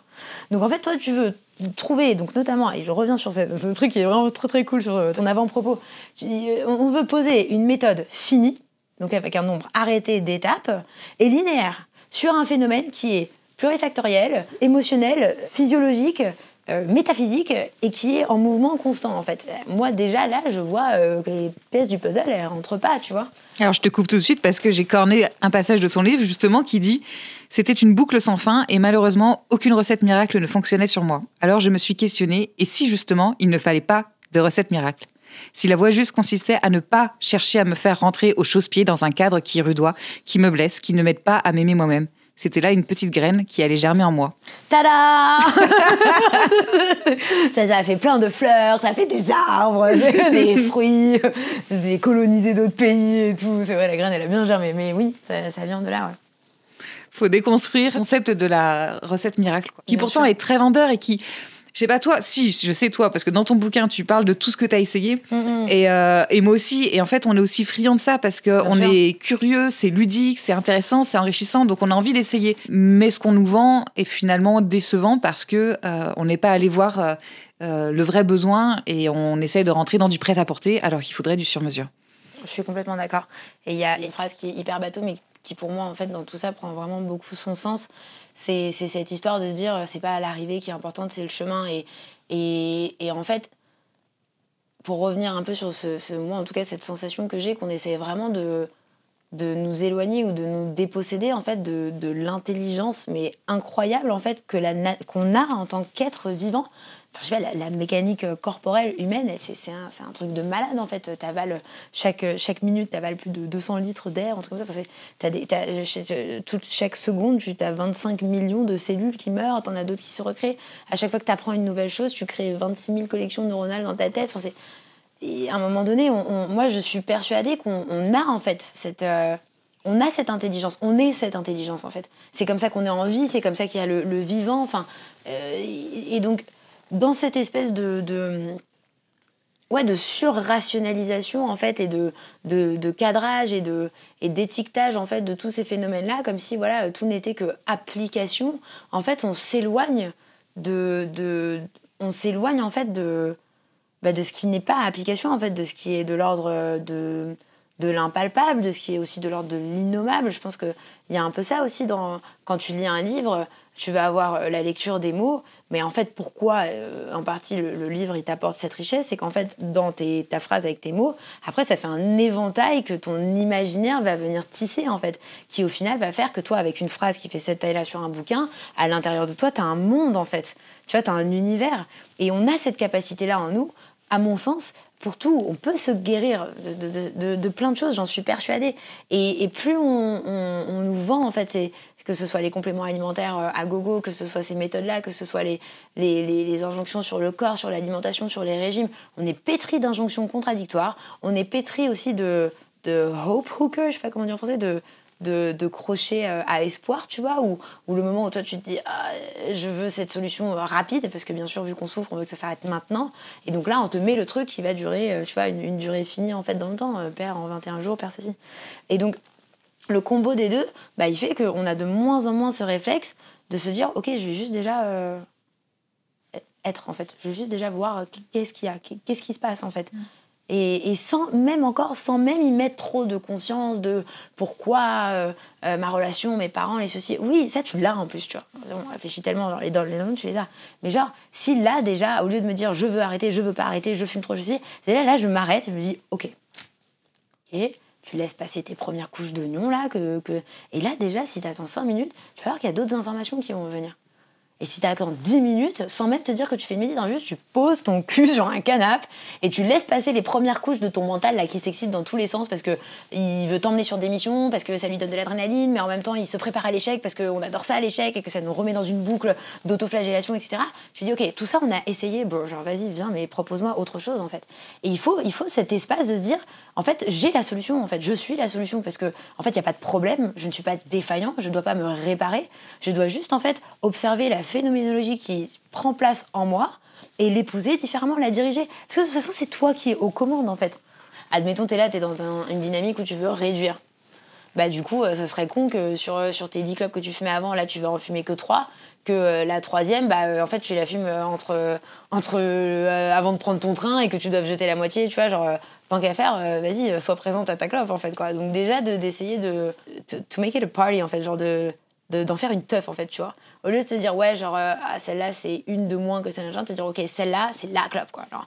Et là t'en fais un truc cool en fait. Je sais pas moi tu te fais un Bloody Mary tu vois, ou si tu bois pas d'alcool bah, tu te fais un fat kombucha et tout et après tu te dis ok en même temps je vais regarder un podcast sur un truc, enfin genre encapsule ce moment-là en moment de kiff. Pourquoi? Ça c'est sur le côté un peu agréable, mais en fait la réalité à échelle vraiment de ton système nerveux, c'est qu'en fait, au lieu d'imprimer, hormonalement parlant, hein, même, ce moment-là de cette clope, entre guillemets, coupable, parce que c'est encore celle que tu n'as pas réussi à réduire, et donc finalement d'imprimer le truc comme un truc que tu fais, où tu es peut-être un peu fier, mais foncièrement, c'est pas agréable, en fait, là, tu vas entraîner ton système nerveux à se dire, ok, je suis en train de réduire, et en plus, c'est agréable. Du coup, en fait, progressivement, tu vas faire ça. Et en fait, vu que tu dis tous les jours à ton cerveau que, attends, le moment où je fume moins, il est hyper cool, en fait. Ben, du coup, le moment où tu vas avoir le choix, au bout de 3-4 semaines, moi, ça, je l'ai vécu, c'est un peu comme ça que j'ai fonctionné sur plein de trucs. Le moment où tu vas avoir le choix de te dire, tiens, là, je peux fumer une clope d'habitude, ou je peux vivre la sensation cool que je ressens quand je sais que je suis en train d'arrêter, parce que j'ai un peu joué avec les fils de mon cerveau pour le leurrer, tu vois ce que je veux dire? En fait, tu t'aides vachement, tu vois. Ça, pour moi, c'est un peu des hacks, tu vois, des manières différentes de le faire. C'est à ce moment-là que tu peux nous expliquer comment toi, tu as réussi à traverser tes sevrages. Tu vas l'expliquer mieux que moi, mais il y a cette idée de rien s'interdire, ou en tout cas de programmer des moments où tu prendras ton shoot, quoi. Du coup, par rapport à la clope, qu'est-ce que tu pourrais dire de cette méthode ? Cette histoire-là, pour moi, de programmer, comme tu dis, ou d'anticiper, ou en tout cas de cadrer, pour le coup, ses consommations dans un premier temps, pour moi, elle est hyper importante parce qu'elle permet 2 choses. La première, c'est qu'elle te met dans une position de responsabilisation et de dignité, en fait, tu vois. Surtout peut-être un peu moins avec la clope, parce que c'est quand même moins honteux, tu vois, que quand tu prends de la coke au boulot, etc. Soit. Mais pour certaines personnes, ça peut l'être tout autant, tu vois. C'est encore une fois, il n'y a pas d'échelle, c'est pas parce que c'est la clope que c'est moins. Mais déjà, cette première étape de se dire, ok, oui, je fume. Oui, j'aime ça. Oui, j'ai décidé de prendre un moment pour moi. Et en fait, je vais, moi, prendre de mon temps, de mon esprit, de ma matrice de la réalité pour faire de la place pour ce truc-là qui, pour moi, à l'heure d'aujourd'hui, est important. Point barre, en fait. Et déjà, dans la manière dont tu vas, je sais pas, toi-même respecter ton propre être et toi-même vivre ce moment-là où tu vas fumer ta clope, mais déjà, t'es pas dans le même positionnement, en fait. T'es pas en victime, t'es pas en culpabilité, t'es pas en honte. Et en fait, c'est pas parce que tu fais quelque chose qui pour toi est répréhensible ou que tu as envie d'arrêter que ça entache en fait toute ta personnalité. Tu vois ce que je veux dire? Il y a une vraie différence en fait entre l'être et son comportement, l'être et le geste, l'être et le truc. Et pour moi déjà de prendre ce parti, de se dire ouais en fait ça c'est moi pour l'instant. Oui j'ai ce problème là avec ça, oui j'ai ceci. Et ben tu sais quoi, pour l'instant je vais arrêter de faire comme si c'était pas là, et par contre je vais mettre un point d'honneur, vu que de toute manière ça me casse la tête et que je fais que d'y penser, mais autant faire les choses bien en fait. Et du coup ça fait que tu vis ton truc, et au moins t'as pas cette frustration de dire ah oui non mais je l'ai fait en cachette, ou oh là là ça n'a pas duré sur longtemps, non, parce qu'en fait c'est toi qui es aux commandes en fait, donc tu vis ton moment, tu vis ce que t'as à vivre, et après tu repars dans ta vie. Et du coup, t'as moins ce truc de genre, ah ouais, c'était trop court, j'aurais aimé fumer plus, ou j'aurais pas dû. Ou en fait, non seulement t'as ce moment-là où tu vas fumer ta clope, où tu t'en veux parce que ça fait un mois que t'as pas fumé, par exemple. Sauf que, ça, il y a beaucoup, par exemple, moi j'ai des potes qui arrêtent de fumer. Ok, elles vont arrêter de fumer 2 mois, 3 mois, etc. Et un jour, en soirée, elles vont fumer 1 clope, 2 clopes. Et là, on arrive lundi matin, ouais, j'ai fumé 3 paquets, ça y est, je suis repartie, machin, nan. ok. Mais moi, ce que je vois, c'est que cette pote-là, en l'occurrence, et même moi aussi quand j'ai pu faire ça, c'est que du coup, tu te fais plus de mal pendant la semaine après, où tu te flagelles à te dire non mais ça y est, cette fois c'est la bonne, blablabla. Parce que nous, on pense que c'est que des pensées, mais tout ça, ça a une incidence chimique en fait sur toi. C'est qu'en fait, tu sécrètes, t'es dans un état de stress en fait, t'es dans un état d'angoisse. Donc en fait, t'es en train de te péter le corps avec de la cortisol, avec de l'adrénaline, avec des trucs comme ça. Et ça aussi, c'est une forme d'addiction. Il n'y a pas que le moment du plaisir où ouais, oui, c'est trop bien, j'ai 30 secondes de dopamine. Attends, si tu culpabilises pendant 2 semaines avant de t'acheter un paquet de clopes, donc tu es en flux continu de stress, de cortisol, d'adrénaline, et que tu vas fumer une clope, tu vas te prendre 5 minutes de dopamine, à quoi est-ce que ton corps il est addict ? Tu vois, il y a un peu un prisme en fait à changer. Donc pour revenir sur le côté pratico-pratique, le premier truc c'est la responsabilisation. Et la deuxième, qui est hyper importante, en tout cas pour moi dans mon processus et que j'essaye de partager dans mes accompagnements, c'est en fait déjà de faire un reset et de fermer les vannes en fait. Parce que souvent, surtout avec la clope qui est quelque chose de globalement assumé, tu vois ce que je veux dire, c'est pas quelque chose que tu fais en cachette, c'est quelque chose qui est légal, etc. Donc c'est souvent encore plus un sujet de conversation. Et quand déjà tu fais cette coupure, on va dire, de toutes les opinions externes à toi-même sur la clope, déjà ta consommation, elle se régule. C'est-à-dire que déjà, en fait, tu vas être moins malléable à te dire vas-y, je fume une clope à la post-clope parce que tout le monde fume, tu vois. Genre déjà, tu vas moins fumer par rage après le repas de famille parce que ta mère, elle t'a encore dit mais quand ça, t'as pas acheté une clope électronique, tu vois. T'auras moins ces réactions de compensation ou qui vont en fait être dictées par ton entourage ou par ton environnement plutôt que tu par te toi. réappropries l'action. Exactement. T'es plus dans la réactivité, t'es dans le choix libre. Il y a quelque chose que j'aimerais évoquer parce que tu peux pas y échapper. Je fais un parallèle rapide avec Ovidie, qui est une femme brillante et qu'on ramène toujours à ses quelques mois de porno quand elle avait 20 ans, alors qu'elle a fait une thèse en philo, qu'elle écrit des bouquins extraordinaires et qu'elle fait des films et qu'elle est récompensée. Et il y a toujours ce truc. Et une forme d'étiquette dont elle pourra pas se défaire. J'ai l'impression que toi, tu as cette même forme d'étiquette, au sens où on te stigmatise parfois comme étant la fille qui a été à la rue. Est-ce que la manière dont tu veux nous présenter les choses de cette expérience ? Déjà, je vois exactement l'endroit, l'enclave en fait, dans laquelle elle est, où au final, en fait, c'est une partie, toi, de ton expérience de vie que tu as vécue d'une certaine manière qui, en général, est très, très loin de ce que les gens projette sur la manière et surtout l'intelligence que tu as pu mettre dans ce passage-là. Et on retrouve, encore une fois, les sujets, le cul et la drogue, on est un peu sur le même type. Et encore, la sexualité, aujourd'hui, on commence à plus en parler parce que ça rentre un peu dans les sujets d'actualité. Mais globalement, le truc, c'est le même. C'est OK, cette personne-là, elle a fait quelque chose qui nous fait peur parce que c'est inconnu pour nous. En plus, la sexualité, c'est hyper puissant parce que, pareil, l'idée de se dire que quelqu'un peut aller se prostituer, non pas par victimisation, mais par choix en tout cas, que c'est une forme d'empowerment en fait, de te dire ok, je décide d'aller tester ça, je décide d'aller tester cette limite, ou je décide consciemment que oui, je veux passer dans ce moment où oui, j'utilise mon corps pour gagner de l'argent, et en fait, oui, c'est ok, parce que j'ai décidé d'y aller. Il est dans la matrice sociétale et dans les conventions quasi inconcevable en fait, parce que ça va à l'encontre de tout ce qu'on t'a toujours inculqué de manière consciente et subliminale. Et il y a un peu ce même truc-là, en fait, sur la drogue, en fait, et sur la rue. Dans le sens où d'accepter ou de nommer de manière simple, non positionnée, que c'est possible dans toutes les personnes qui font du porno, qui sont dans la prostitution choisie, qui sont des drogués, qui consomment de la drogue régulièrement au quotidien ou qui vivent dehors, qu'il y a une fraction de ces personnes-là qui y sont par choix, en fait. Et ça, c'est quelque chose dont, pour le coup, très, très, très peu de personnes parlent. Dehors, à Paris, en tout cas, ou dans les villes de France, il y a, peut-être 45% des personnes qui sont dehors qui ne veulent pas sortir de la rue. Aujourd'hui, tu veux sortir de la rue en France, tu sors de la rue.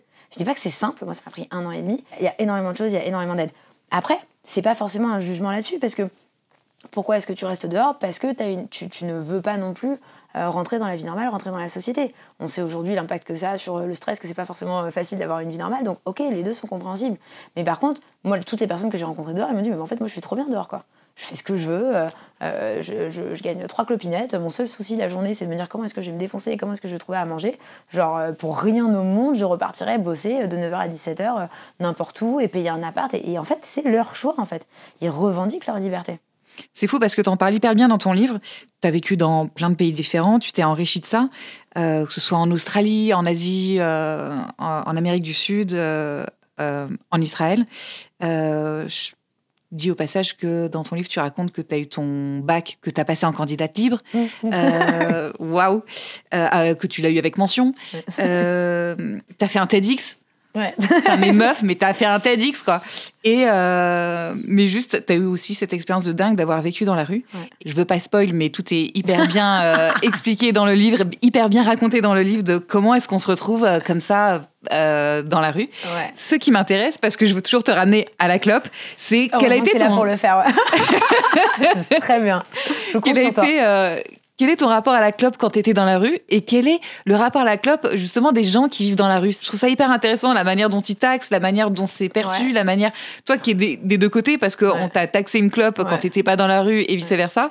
Je sais pas, qu'est-ce que tu pourrais nous raconter? En vrai, alors pour le coup, c'est vraiment cette semaine, autant hier, pareil, on m'a posé des questions qu'on me pose jamais. Et alors là, je suis tellement contente d'avoir l'occasion d'aller m'épancher là sur tous ces trucs-là qui sont effectivement des trucs. Alors, le rapport au tabac dans la rue. Il va y avoir, de la même manière que dans la vraie vie, des personnes qui vont aimer fumer une clope de temps en temps. Et il y a les vrais fumeurs. Tu les retrouves dehors, en fait. Tu as quand même les deux profils, en fait, du mec qui est obligé de fumer plusieurs fois par jour, d'avoir son tabac, d'avoir son indépendance, on va dire, tabacologique. Et ceux qui, bien sûr, ils préféraient en avoir, typiquement après avoir consommé ou après manger. Mais s'ils taxent et qu'ils galèrent, il n'y a pas mort d'homme, en fait, quoi. Donc, déjà, tu retrouves vraiment les deux typologies. Toi, t'étais quelle typologie? Moi, alors, c'est là que... c'est un truc que je suis contente de pouvoir poser, c'est que, paradoxalement, d'assumer en fait mes propres besoins en tabac, de maintenir ce truc-là, ça a été pour moi une manière de maintenir et d'honorer ma dignité en fait pendant les années où j'étais dehors. J'essaie d'expliquer de manière un peu moins empirique. C'est qu'en fait, concrètement, j'étais avec des personnes qui, pour le coup, étaient tous fumeurs. Et en fait, effectivement, ils ne faisaient que gratter. On ramasse après des mégots, tu vois, tu les reroules, etc. Enfin, il y a plein de pratiques. T'as les coins, typiquement, Levallois, Louise Michel, etc. Tu sais que t'as ce qu'on appelle des clubs de PDG, parce que t'as les gens qui fument, ils sortent 3 tafs, donc tu récupères des steaks de clubs qui font cette taille-là, bref. Ah, très bon tips. Ouais. Les bureaux, les gens sont stressés, ils n'ont pas le temps. Donc il y a ça. Et moi, en fait, c'était un truc qui me rendait dingue parce que, du coup, moi, j'étais hyper attachée, en fait, à mes clopes et au fait de toujours avoir à fumer quand j'ai envie de fumer et justement de pas me retrouver dans ce moment où j'ai envie d'une clope et je vais aller la taxer à quelqu'un parce que le truc, c'est que ce concept-là de taxer des trucs, c'est qu'en fait, plus t'en as besoin et moins les gens, ils vont être réceptifs. C'est une histoire d'alchimie, en fait, c'est une histoire d'énergie. C'est-à-dire que, pour le coup, moi, qui ai pas mal fait la manche dans le métro, etc., en fait, si tu rentres et que t'es dépité de la vie, et on en voit souvent des gens, ça c'est un truc, je suis là, genre, mec, fais un effort, quoi. Les mecs, ils rentrent dans un wagon de métro, ils sont en train de te gueuler dessus, ils sont fâchés contre toi, en fait. Vous me donnez rien, non, mais on t'a pas appris, ça fonctionne pas comme ça, tu vois, c'est pas logique, en fait, ton truc. Et moi, je me suis rendu compte, et ça a été un truc un peu dur, c'est qu'en fait, plus tu vas bien, en gros, plus t'es souriant et sincère, en fait, et simple, et plus, en fait, l'échange d'énergie, finalement, il se fait, qui va passer par l'argent. Donc, en fait, si toi, t'es là, t'as grave envie de fumer une clope parce que tu viens de consommer de la drogue ou quoi que ce soit, et que tu vas voir quelqu'un, t'es là, genre, en fait, jamais il va te la donner. Donc, toi, tu montes en air, etc. Et en fait, moi, c'était un truc que je refusais de vivre. Donc, même si la priorité, c'était toujours d'acheter de la drogue, moi, je sais que c'était un effort surhumain, mais je faisais en sorte de toujours avoir les 13-14 € à l'époque qu'il me fallait pour avoir mon paquet de tabac à rouler à moi, en fait. Et c'était un truc pour moi qui était non négociable, comme de continuer à m'épiler les sourcils, comme de continuer à me faire mon chignon, comme d'aller dans les Monoprix pour me maquiller un peu, pour rester un peu normal, en fait. Et ça a été un truc qui pour moi a été hyper fort et qui m'a en fait donné cette assise par rapport aux autres, où en fait, alors en plus du coup toi t'es la seule à avoir un paquet de tabac, c'est un peu comme quand t'es en soirée, mais sauf que c'est pire, tu vois. Putain, mais attends, mais tu devais même te faire taxer à ce moment-là, quoi. Et c'est là que moi j'ai dû, mais vraiment j'ai failli me battre et me fâcher avec des personnes qui étaient dehors, du coup, parce que forcément tu vois un peu les mêmes personnes, et sauf que c'est vachement plus dur de dire à une armée de tox en chaleur de la clope que genre, non, en fait... t'as qu'à aller t'acheter ton propre paquet de tabac. Putain, quand l'ironie. t'es en terrasse ici. Et moi, pourtant, c'était de ma première année à la rue, c'est le truc où j'ai halluciné. Et je me rappelle, mais aujourd'hui, je me dis, mais t'es complètement malade. T'étais là, tu faisais 40 kilos à 1m50. Et là, tu te levais au 3e sous-sol d'un parking à Saint-Denis avec des fumeurs de crack. Et tu dis, mais de toute façon, mec, pourquoi toi, tu vas pas faire la manche pour acheter ton propre tabac? Si moi, je le fais, fais-le. J'en ai des prisons. Mais aujourd'hui, je me dis, mais t'es complètement cramé, meuf. Genre, ouais, tu veux être fumeur de tabac? Bah, assume-toi, en fait. Et en fait, finalement, ce truc-là, ça a participé au fait qu'en fait, je me suis fait respecter de ouf, quoi, tu vois, dans les bas-fonds parisiens, parce que j'étais la meuf qui était tout le temps, qui avait tout le temps à fumer, qui te disait, mais va mourir, en fait, si toi, t'as pas ton tabac. Si tu me demandes gentiment sur pareil, tu vois, si tu me dis, franchement, s'il te plaît, tu veux me dépanner une clope. Mais si t'es là, genre, oh, t'as du tabac, donne. Attends. T'es allé, toi, après te prendre ta perche, est-ce que toi, t'es allé faire la manche pour acheter ton paquet de tabac? Non. Bon, bah voilà. Donc, ouais, donc ce rapport-là, ça a été pareil. Pour ça aussi, c'est marrant parce que du coup, moi, je fais ma propre introspection. J'avais jamais pensé à cette partie-là et au fait que ouais, pour moi, de toujours avoir du tabac dans cette situation où j'avais pas de maison, où j'avais pas de, tu vois, où pour le coup, j'avais aucun repère, ça faisait partie de ma coquille Tortue Ninja, en fait. Tu vois ce que je veux dire? Ça faisait partie du truc que j'avais. Je sais que j'en ai, je sais où c'est. C'est un repère, c'est rassurant, c'est constant et Ouais, c'est un ancrage. Ouais, de ouf. La comparaison est petite, mais effectivement, moi, peu importe ce que je vivais, peu importe où j'étais, peu importe ce que je devais faire, tout était OK du moment que je pouvais fumer une clope. Ouais. C'est fou comme on peut négocier plein de situations du moment qu'on a cette espèce de doudou, d'ancrage, quoi. Bien sûr. Quand même, tu t'accès des clopes ou pas tant? Mais j'ai pas ce truc de... Si je vois que j'en ai plus, je suis déjà dans l'anticipation de me dire, OK, bah je sais qu'il va falloir que j'aille faire ça. Donc, bien sûr, des fois, il y avait des couacs entre les deux. Et là, ouais, j'allais taxer des clopes. Et pareil, pour moi, il n'y a pas de... c'est pas un dû. La personne a le droit de te dire non. Et en fait, faire en sorte que l'expérience, elle soit déjà à minimum neutre et, si possible, agréable, sans non plus en faire des caisses, en fait. Tu vois, tu vas pas non plus... mais genre... t'as pas besoin en fait de te mettre comme Gollum en victime, genre s'il vous plaît, genre, comme si la personne allait sauver ta vie en te donnant une clope. En fait, tu restes une meuf normale qui a envie de fumer une clope, tu vois. Et je pense que des fois aussi de casser ce truc de genre je viens te demander, donc t'es le sauveur, le messie parce que tu me donnes une clope. Ça peut potentiellement mettre les gens qui te donnent une clope un peu mal à l'aise. Moi, je sais que ça, je l'ai vu chez les personnes qui sont là, genre, oui, bah, tiens, c'est cool. Mais t'as testé, tu vois, genre, parce que ça peut être aussi une sorte de personnage d'incarner la victime ça a pu l'être. T'as testé si ça marchait plus ou moins bien? Sur d'autres choses. Après, c'est vrai que moi, j'ai été désespérée. Notamment pour la drogue, notamment pour manger, notamment parce que j'étais en train de mourir de froid en hiver où il fallait que je trouve 100 balles pour aller m'acheter un tapis qui coupe le froid du sol et un sac de couchage pour pas mourir de froid sur le périph' à Paname. Donc j'ai vraiment été désespérée pour le coup. Et le truc qui m'a vraiment le plus surprise, c'est qu'en fait, plus j'étais désespérée et moins en fait il y avait de connexions qui réussissaient à se faire avec les gens. Donc pareil, de manière de sélection naturelle, si tu veux, bah, vu que je me suis rendu compte que parce que oui, il y avait des... Enfin, je sais pas, moi, quand le printemps, il est là, que je sois à la rue fumeuse de crack ou normale, ça m'émeut, en fait, quoi. Donc, si je suis là, je me balade, je suis trop bien, et ça, et là, je croise quelqu'un et je lui demande juste, genre, c'est moi, est-ce que tu aurais de nicotine à me dépanner, tu vois, genre, bah oui, en fait, ça passe, et c'est agréable, c'est OK pour moi, c'est OK pour lui, et du coup, pareil, encore une fois, il n'y a pas besoin d'en faire une montagne, et après, des fois, t'as des gens qui disent non, et c'est OK aussi, en fait. Et c'est pour ça aussi que moi, pour ne pas faire face à ce truc-là, ben, je me suis toujours interdit en fait d'avoir une réaction, ne serait-ce que même imperceptible de genre, tu sais, le mec qui te dit ouais non j'en ai plus, mon paquet il est vide, que tu vois, est-ce que mon paquet il est plein. Des fois il y en a des trucs comme ça et quand tu vois le prix du tabac, franchement moi je suis la première à le comprendre, c'est évidemment. Mais c'est vrai que tu peux en fait juste parce qu'en fait tu t'en contrefous de tout et tout le monde parce que toi tu vis dans une matrice parallèle, que t'es quand même à la rue et que les gens normaux pour toi c'est, je sais pas, c'est un peu comme une autre entité en fait qui habite la planète Terre, c'est un peu particulier cette sensation. Et du coup, tu peux vite en fait juste à plus avoir aucun respect et la personne elle te dit non et tu fais genre ou genre ouais non mais c'est bon, tu vois, enfin tu peux avoir une réaction comme ça. Sauf que moi là, mon horloge interne, elle me dit mais meuf, de toute façon si t'es pas content, bah t'avais qu'à t'acheter ton paquet en fait, tu vois. C'est genre c'est moi j'ai mon Jiminy Cricket interne qui m'empêche en fait d'avoir ces trucs là où je vais aller mettre sur quelqu'un mon seum en fait de pas avoir ma clope, tu vois. Non. Au contraire, si déjà la personne elle a la gentillesse de m'en offrir, mais en fait mais genre merci. Et sinon bah désolé d'avoir dérangé, tu vois, genre et c'est ton choix quoi. Est-ce que c'est le moment où tu ouvres ton livre au hasard? Ok, je lis, spontanément. L'été 2009 ressemblera d'abord à une fête sans fin. Je trinque à mon diplôme et à ma jeunesse avec mon amoureux sur la plage de Tel Aviv. Moi qui n'aime pas spécialement la côte, associée dans ma mémoire à Ibiza et au sentiment de solitude, je redécouvre la splendeur de l'eau. Je fais la paix avec les flots. Je me réconcilie avec la mer. L'énergie aquatique me transporte. C'est délicieux, quasi métaphysique. Le matin, mon petit copain et moi achetons des cookies chauds à l'ouverture des boulangeries que nous dévorons, les fesses dans le sable. Les soirées sont chaudes, les nuits infinies. À cela s'ajoute un grand festival de musique auquel nous participons avec ferveur.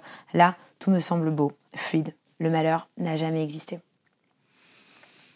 Waouh, tu lis ce passage qui est un moment de grâce. Ouais, oui, à travers toutes les épreuves qu'il y a dans ces pages, tu tombes sur ce moment. C'est comme un moment suspendu, mais c'est un moment qui a bien existé. Bien sûr.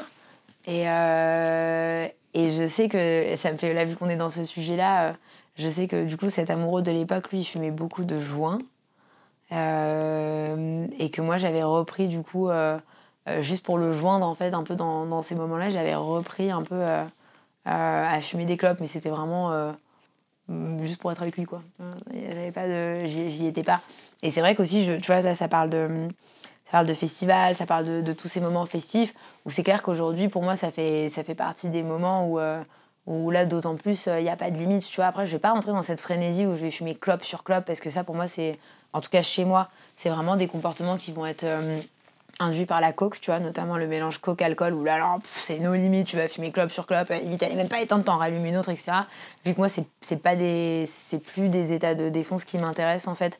Un, je tiens pas l'alcool, et deux, la coke, bah, j'aime pas ça, quoi, ça m'intéresse pas. Donc, du coup, j'ai plus ce truc-là de frénésie que, par contre, je vais avoir quand je suis en train de bosser. Alors là, attention, moi, quand je suis en train de bosser en vortex, en tunnel sur mon ordi, mais là, je fume clope sur clope, en fait. Et je peux avoir fait ma médite du matin, être en train de boire mon litron de kombucha, etc., etc. Et pourtant, ouais, en fait, je suis en train de fumer clope sur clope. Mais il y a un truc d'intéressant, en fait, sur la clope encore, qui me vient là, sur le marqueur, en fait. Alors, attends, je vais essayer de le prendre dans l'autre sens. En plus, il y a plein de fumeurs qui écoutent, je pense que tout le monde peut un peu relate à ce truc-là. Moi, je sais que dans mes relations amicales ou avec des mecs, la fréquence à laquelle je fume, en fait, est un super indicateur. C'est-à-dire que quand vraiment je suis avec quelqu'un avec qui je suis hyper connectée, en fait, ma consommation de clope, elle baisse drastiquement. Alors que quand je suis dans un date où soit je suis en train de jouer une partie de moi-même, ça veut pas dire que je suis pas là, mais en gros, je sais pas, des fois on te pose des questions, tu as déjà répondu, bon, tu vois, t'es un peu en pilote automatique, tu vois, tu joues un peu le game de la séduction, mais t'es pas non plus transcendé. Là, en fait, alors, je suis en mode, je fume clope sur clope, parce qu'en fait, ça me meuble en fait, le moment qui est pas meublé par la présence de l'autre, tu vois. Et par contre, à l'inverse, quand j'ai des connexions vraiment, pas forcément profondes, mais pures, presque enfantines, tu vois, avec des personnes avec qui j'ai une vraie connexion, où je peux me rouler en boule sur le canapé avec les pieds en l'air, raconter ma vie, tu vois, comme un gremlin. Mais là, en fait, naturellement, c'est ça que j'aime faire avec mes potes. Là, naturellement, en fait, je l'ai pas, en fait. Et en fait, même moi, je me surprends à passer des 2, 3, 4 heures, en fait, sans fumer des clopes. Et même limite, je vais m'en allumer une, je vais me dire, attends, là, il faut que je me lève pour aller fumer, parce que ça fait trop longtemps que j'ai pas reproduit l'habitude d'être moi-même, tu vois. Genre, je suis trop loin de moi-même, tu vois. Mais je pense qu'il y a un truc d'intéressant là-dessus, et c'est Gabor Maté qui dit ça, tu vois. L'inverse de l'addiction, en fait, c'est pas la sobriété, c'est pas le sevrage, en fait, c'est la connexion. Tu vois, c'est le lien à l'autre. Et pour moi, tout n'est que relation, en fait. C'est relation à soi, relation à son environnement, relation au monde, relation aux objets, relation à tout, en fait. Donc, ouais, pour finir un peu sur cette histoire de connexion, d'échange, en fait, qu'il peut y avoir entre ce moment qu'on passe avec nous-mêmes, ce moment qui peut aussi nous éloigner de nous-mêmes, qui peut nous protéger des autres aussi. Je pense qu'il y a une forme de protection aussi pour moi dans l'acte de fumer, tu vois. C'est qu'en fait, tu peux être... En fait, des fois, je le vois beaucoup, moi, dans l'attention que je porte dans l'éducation à mon fils, où j'essaye un peu de sortir, en fait, de, on va dire, la matrice de l'éducation, et de vraiment faire émerger, en fait, non pas de moi et de mes connaissances, ce que je décide de lui appliquer, mais de moi me faire fermer ma gueule, en fait, et de regarder lui, et de par l'émergence de ce qui sort de lui, moi, adapter des trucs, tu vois. Donc, et avec mon fils, ce qui m'apprend, en fait, dans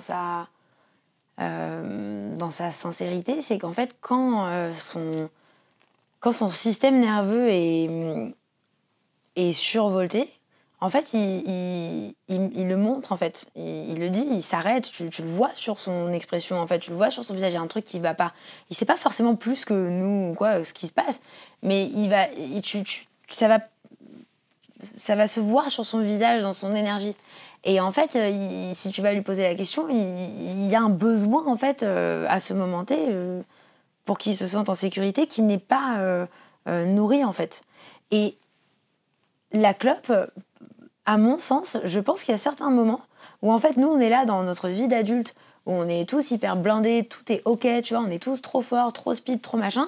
Sauf qu'en fait, ton enfant intérieur, potentiellement, ou juste la partie de toi que tu ne laisses pas sortir parce qu'il faut tout le temps être dans la perfection, bah peut-être qu'en fait, des fois, t'es là, t'attends ton train, tu sais pas si le mec que tu vas rejoindre, il va vraiment être là, donc t'es en angoisse, y a plein de monde autour de toi, en gros, peut-être que toi, t'as l'impression de gérer, mais peut-être qu'en fait, tout ce que tu tiens à l'intérieur de toi, en fait, ton système nerveux, il est en panique, en fait, tu vois, il a besoin d'un disjoncteur, il a besoin d'un truc. Et je pense que la clope, et comme plein de pratiques en fait d'addictives, elle va avoir en fait ce rôle de protection, en fait, tu vois, elle va venir en fait t'ancrer finalement au moment présent dans un geste lié à la respiration, parce que c'est un truc, c'est bien que j'oublie pas de parler terme de partir, c'est que mine de rien, la clope, c'est l'acte de respirer, quoi. Donc par où on te fait passer dans toutes les pratiques, que ce soit hindou, bouddhiste, etc., pour te reconnecter à toi par l'acte de respirer. Quand tu vas faire une retraite en vipassana, tu passes 14 jours à te concentrer sur l'air qui passe en fait ici. Donc est-ce qu'il n'y a pas aussi quelque chose là-dessus qui est vachement puissant, en fait, que le geste en fait de l'acte de fumer, en fait, finalement, il te fait prendre conscience de ta respiration, ce qui est la base de la pleine conscience, en fait. Et tu vois, j'allais te demander justement, toi, ta technique de respiration ou ce que tu peux utiliser comme forme de respiration pour t'aider dans ces moments-là. Ouais, alors j'aime bien rééquilibrer. Donc en fait, tu vois, tu prends quelques inspirations, etc. Et en fait, d'abord là, tu places ton pouce, tu vas faire monter, descendre, donc comme ça. Alors, comme on est un podcast, on ne comprend pas forcément. Oui, mais en gros, tu vas boucher ta narine droite avec ton pouce, et ensuite tu fais monter l'air à travers ta narine gauche une fois. Tu le fais redescendre, donc ça, on va dire que c'est ta première partie. Et après, tu fais comme un loop. Donc là, de par ta narine gauche, ta narine droite est toujours bouchée. Tu inspires de l'air uniquement par le nez. Et une fois qu'il est en haut, tu changes, donc tu bouges ta narine gauche. Et là, tu expires ce même air par ta narine droite. Et en fait, tu refais un peu cette espèce de respiration en pyramide, où à chaque fois, tu bloques bien. Et c'est vrai qu'on a tendance, en fait, sans parler de l'hémisphère droit, gauche, etc., mais en fait, tout simplement à utiliser plus une partie, tu vois, de son corps, etc. Et en fait, de faire ça quelques fois, t'as vraiment cette impression que tout se rééquilibre, en fait, tu vois. D'un coup, tes deux narines, elles fonctionnent de la même manière, et c'est une manière, en fait, de respirer aussi que je trouve un peu plus ludique, parce que moi, j'ai quand même du mal, je vais pas te mentir, avec les histoires de respiration en carré, de machin. Un, je me fais chier, deux, ça me saoule, donc voilà. Mais c'est vrai que le paradoxe incroyable dans la cigarette, c'est que c'est des temps de respiration. Ouais. Qui t'étouffent. Ouais, mais in fine, parce que il y a quelque chose quand même, en fait. C'est plusieurs fois par jour, en fait, tu t'arrêtes et tu te concentres sur ta respiration, qui bien sûr va t'amener quelque chose. Mais si de base, imagine le nombre de fois où tu fumes une clope par jour, si tu t'arrêtes et que tu te poses et que tu fais des exercices de respiration, il y a un vrai parallèle. C'est pour ça, en fait, pour moi, que le rapport à la clope et l'objet, tu vois, la manière dont il a été créé, etc., pour moi, il est vraiment, vraiment, vraiment, vraiment riche. Et il y a plein de choses, en fait, autour de ça dont on ne se rend même pas compte, en fait. Que ce soit par la masse médiatisation de tout ça, qu'on l'a de manière imprimée, le fait que le tabac, à la base, c'est quand même une médecine sacrée, tu vois, à la base de la base de la base, bien sûr. Le fait qu'il y a eu du marketing, le fait que c'est devenu un rituel social, le fait qu'après, il y a eu l'avènement de la santé, où d'un coup, c'est devenu mal aussi de se faire du mal, tu vois, qu'avant... de toute façon, soit tu avais la rage, soit tu bossais à l'usine, soit tu avais machin. Donc autant te dire que de fumer une clope pour pas être triste parce que ton pote il est mort en 14-18, c'était le moindre de leurs soucis, tu vois. Aujourd'hui, il faut aussi mettre, pour moi, il y a un gros focus qui est fait sur la clope parce qu'on a établi qu'il y a des cancers ici. Mais à un moment donné, si tu t'intéresses à l'industrie agroalimentaire et à ce qu'il y a dans la bouffe, franchement, genre, sans extrémisme, et ça appartient à chacun, comme le fait de consommer, etc. Mais pour moi, en fait, les gens qui sont, pour le coup, hardcore anti-tabac, il faut quand même nommer qu'il y a plein d'autres choses qui sont encore plus accessibles et encore plus open qui ont le même, en fait, rapport, quoi, tu vois. Donc, moi, si j'ai un peu quand même ce truc-là à revendiquer, bien sûr que sur le long terme, c'est mieux d'arrêter pour toi, pour ta santé, mais à un moment donné, si toi, c'est le truc qui te fait maintenir ton équilibre et que pour l'instant, t'es pas prête à le lâcher ou quand tu veux pas le lâcher d'un coup, que t'as pas trouvé la manière de le lâcher, j'ai envie de te dire, si c'est ça parmi toutes les autres choses qu'il y a, en fait, c'est OK, quoi, tu vois. Genre, ça n'a pas besoin d'être obligatoirement omniprésent dans ta vie, de te dire, je fume, il faut que j'arrête. Tu peux te garder le truc de te dire, oui, je sais que je vais arrêter, je veux arrêter, mais là, pour l'instant, de toute façon, si je mange des knackis, tu vois, genre, c'est comme si je fumais une clope, donc, enfin, tu vois. Ça me fait penser que quand j'ai arrêté de fumer, j'avais peur de devenir une nazie de l'anti-tabac. Ouais. Et du coup, de pointer du doigt, alors je l'ai pas fait. Enfin, je crois pas. Mais je vois très bien comment je peux verser là-dedans et juger les gens.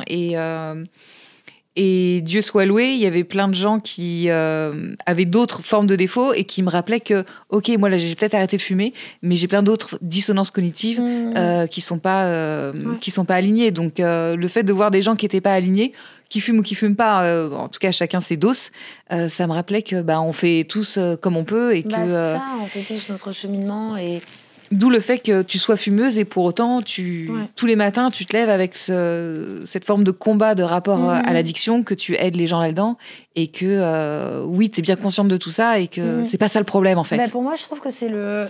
Et c'est un peu aussi le truc, c'est que j'étais en coaching, en accompagnement. Et du coup, donc la nana que j'accompagne, qui est une meuf vraiment géniale, c'est un peu les premières sessions, donc je lui présente un peu la manière dont je travaille et moi, quelles sont mes bases philosophiques, tu vois, pour le coup. Et en fait, elle me dit, mais attends, tu dis vraiment à chaque personne que tu accompagnes que c'est OK, tu vois, genre, et que toi-même, pour toi, c'est OK de fumer, d'avoir des consommations, tu vois, de temps en temps occasionnelles, etc. Je dis, bah ouais, en fait. Parce que pour moi, c'est ma vérité, elle est là, en fait. Et c'est pareil, c'est pour ça que quand les gens ils me disent, oui, mais tu fumes, alors que je dis, mais attends, si t'as lu mon livre, t'as déjà regardé une interview où tu m'as dit, moi, il faut pas, non, ne faites pas. Il n'y en a pas une seule, parce que jamais je l'ai dit de ma vie. Donc en fait, pour moi, la plus belle manière d'être aligné, c'est justement d'avoir cette vulnérabilité-là, de dire, ouais, moi, je suis en travail sur moi-même, sur tout ça. J'ai même plié le game où j'ai réussi à arrêter des trucs durs parce que c'était dans mon processus de vie. Là, moi, ma manière d'être vraie à moi-même et d'être sincère dans le travail que je fais, sans justement montrer que c'est une recette miracle, c'est de montrer que moi-même, j'ai des processus qui sont encore en cours et que c'est OK, en fait, et que ça n'a pas forcément d'impact sur le reste. Et pour moi, c'est une forme de respect, en fait, d'oser poser ça, tu vois, plutôt que de surfer, on va dire, sur cette image que j'aurais pu prendre, tu vois, de dire non, mais moi, je suis nickel sous tout aspect, etc. C'est pas vrai, en fait. Et à mon sens, tu ne peux qu'inspirer des gens à faire quelque chose que toi-même tu fais, en fait, tu vois. Donc, si moi, par ce truc-là, en osant poser ça, il y a une personne qui va se dire ok, peut-être qu'en fait... je sais pas, je te dis n'importe quoi. Oui, moi je pensais que mon grand truc c'était de réduire la clope, tu vois, parce que je veux, je sais pas, je veux plus d'embrouille avec mon mec, je te dis n'importe quoi. En fait, j'ai décidé que pour l'instant je vais pas arrêter complètement, je préfère réduire et partir sur une consommation plus raisonnée en faisant des moments de kiff. Par contre, du coup, si je suis vraiment sincère avec moi-même, y a un autre truc qui me fait vraiment beaucoup plus fumer, c'est quand je tape de la coke. Donc à la limite, au lieu de me dire tous les jours ouais je vais arrêter de fumer, est-ce que peut-être il faut pas que je m'intéresse plutôt à mon truc de coke et me dire que pour l'instant c'est ok si je suis fumeuse, le temps que je règle mon problème source avec la coke.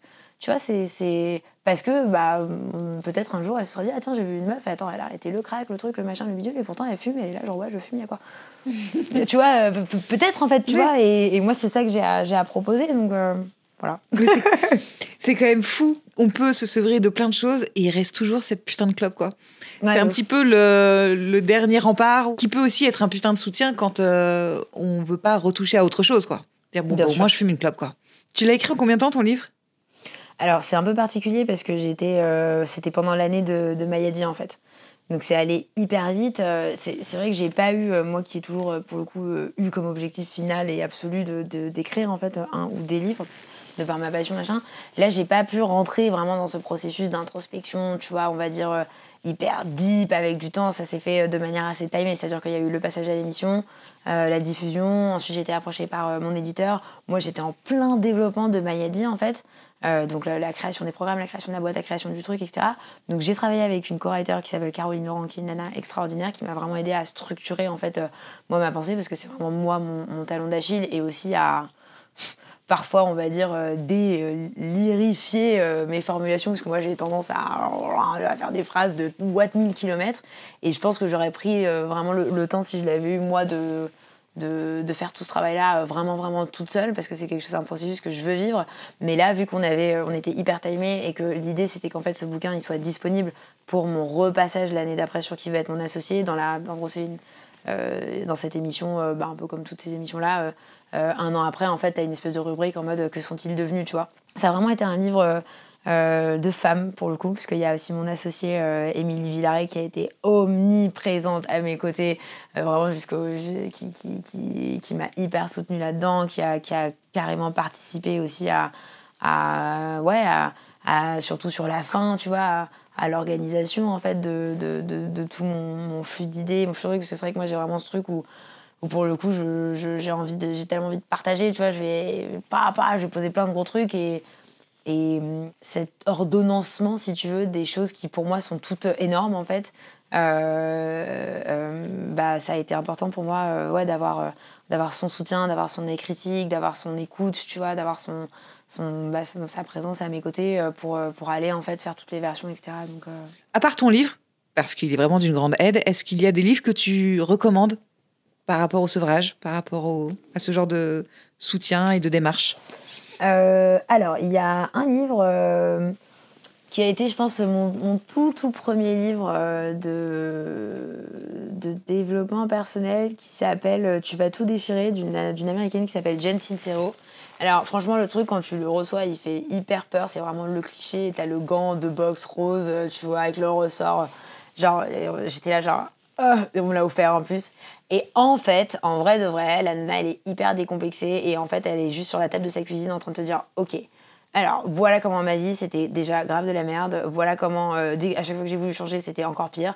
Et voilà en fait ce que j'ai essayé de faire en fait en continuant. Et voilà tous les downloads et toutes les informations et les je sais pas, les histoires de vie de ouf qui me sont arrivées. Et voilà où j'en suis aujourd'hui. Et voilà comment je te dis, sans filtre en fait, qu'est-ce qui se passe à l'intérieur de toi, comment tu peux, etc. Et en fait, il m'a vraiment fait beaucoup de bien en fait ce bouquin. Il y a une petite dimension spirituelle, mais sans être attachée à un mysticisme, vraiment. C'est juste qu'elle te dit, en fait, il y a un côté mystique dans la vie, en fait, tu vois, genre, des fois, tu vas vouloir quelque chose de très fort et tu vas tout faire, et là, ta vie, elle va s'écrouler, tu es en train de monter un business, t'essayes tout, et là, comme par hasard, ton pneu, il crève, machin, et elle dit, mais justement, c'est là qu'il faut pas lâcher, en fait, et ça veut dire que t'y es presque, tu vois, à ton point d'accroche.